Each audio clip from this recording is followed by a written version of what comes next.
Hey, it's Bruce at Groxio Learning, and I've got the dog on the floor, and today we are going to work on our merge and to actually get these units stacking up in the Tetris game. You can see that we're starting to add them to the junkyard. That's our term for the bottom of the screen. So we have one, two shapes, and you can see that rather than detecting a collision when things hit, they're just stacking up one after another. So I can move this to the side like this, and it'll work correctly because basically we're detecting a collision with the bottom. But if I try to stack this one on top of those existing ones, we're actually going to get some trouble. We'll render them, but we'll actually render them one in front of another. So that's not what we want. What we need to do is actually improve our collision detection code. So let's see what that might look like. Hey friends, Maggie here with Team Groxio. We are happy to have you joining us on our Tetris series. I'd like to invite you to come on over to Groxio, Grox.io, and you can sign up for our newsletter over there and see what other content we have available for you and get some information about signing up for some training with Bruce Tate himself. We'll see you. So this is the game that we've been working on so far. This is the junkyard, right? So that's a map, and the form that this map takes is that the keys are points in the XY form and the values are colors. So basically we know that if there's a point, then there's a collision. So basically one of the things that we need to do is to pass in the game.junkyard if there is, when we're trying to check for a valid move, right? So we do this in two places. We do this in here, and we do this here, but in both places, we're only checking for the valid game right here. So let's go to points.valid and see what we can do with that. So points.valid, actually, we're checking to see if the point is in bounds. Let's instead check point.valid.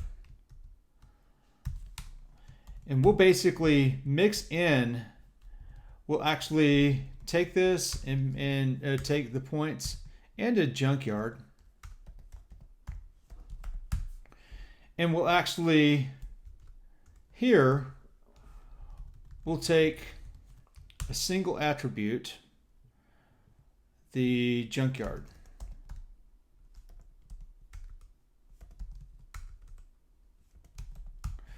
Or actually the point itself. So that's end one. So this is basically tells us that we're taking one argument, and we'll take the junkyard. So basically what we want to do here is we want to see if in this junkyard, so valid is going to take a point and it's going to take a junkyard.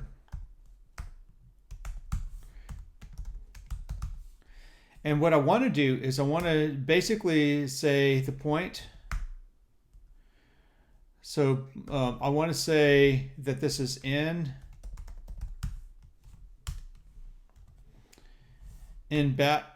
bounds, and this takes a point.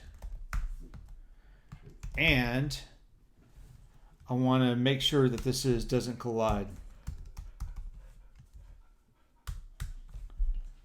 Okay, and that's going to take a point and a junkyard. Okay, and the junkyard is just basically a map. So all that we have to do in the junkyard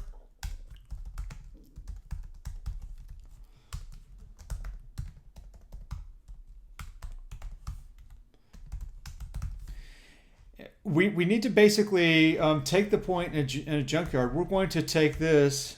This is going to be X, Y, and a color potentially, and we're going to ignore the color. Actually, let's ignore the color and say and we're going to check to see if this collides with just X, Y, and the junkyard. So this way we can make two forms of the same thing, right? So this particular function head doesn't need a color. So basically, if I get this form, I'm going to ignore the C and pass it through to this form. So then I only have to do one implementation. And basically a collision just means that junkyard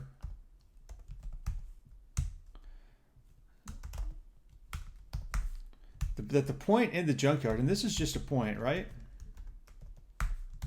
That actually has something. So if it has something, it's a collision. So basically this is going to give me a shape, something like an S or an O, if there's something there. So basically not is going to change that to a false, since this takes a truthy value, and this will take this back to a true. So basically, if the junkyard point returns a shape, that's going to return some type of shape, and we'll negate that, and this will turn it into a false, and this will turn it into a true. So basically what we're doing here is we're converting a truthy value to a true, false, to an explicit true or false value. Okay, so I think that I have a collision here. And I think that we're able to check if a point is valid. So let's see if things are compiling. Okay, so now as things go down, if I have a collision, these things should actually stack up. Okay, let's see if these actually, no, they actually don't. So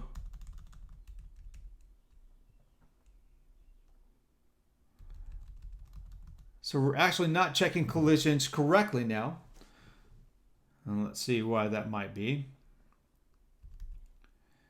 Okay, we're going to check in two places. One when we merge with the bottom, and one where we go here. Okay, so we're not returning true if there's actually a collision. So what that means is that, so this is collides. So basically we're checking valid here. Oh, look what's happening. So we haven't saved this yet. So we passed a junkyard there, and we haven't saved this yet. So let's see if this is going to give us any relief here. So what we should see is this should merge into the junkyard. Yeah, and the point that we're interested in is 518, this one right here. So that should collide. Yeah, so we're getting a collision right here. And so we should start building a stack of these things. And the other thing that should happen automatically is now I shouldn't be able, so I'm going to start moving right, and it's not letting me move. So that's really nice. That means that that our game mechanics are working fine. I hit the down arrow, so I actually produced a broken state. We can fix that now. Okay, so we've shifted over into the live view and we're ready to fix the broken keystrokes. So what's happening when we hit a bad keystroke? Look what's happening. So this is going down. Let's open that back up. So these are going down. If I hit, like for example, the A key,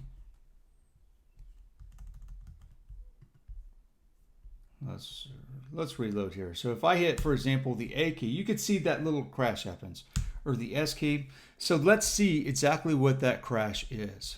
So we're getting a no function clause matching in the handle event, the one where there's a keystroke. So we're getting a keystroke for, this is the key A, and that we can absorb pretty easily. Now we don't want to build one of these for every single one, but with Elixir, we don't have to. We can actually take this and we can do a pattern match. Well, what do we want to match? We want to match every keystroke that we haven't managed so far, right? So we could build in a couple if we wanted to. And rather than return the socket with something moved left, let's just eat that event, right? Basically, we'll return the socket without any changes. And so the end impact is that now if I hit the A key, like I am, or the S key, it's going to go ahead and eat those and work just perfectly. So the other thing that we can start to do is start to work with a score. So the first thing that we need to do to work on that is to print the score that we have so far. That's pretty easy. I can take this. I can welcome to Tetris, and this will be your score. Maybe this is an H2. And the score is game.score. So now we can start to implement our score. Let's build a function that's just another reducer that knows how to increment the score by some value, and let's increment it by 1. So let's just go to all of our reducers and add another one. We're going to increment the score. That takes a game and some value. So now all I have to do is take this game.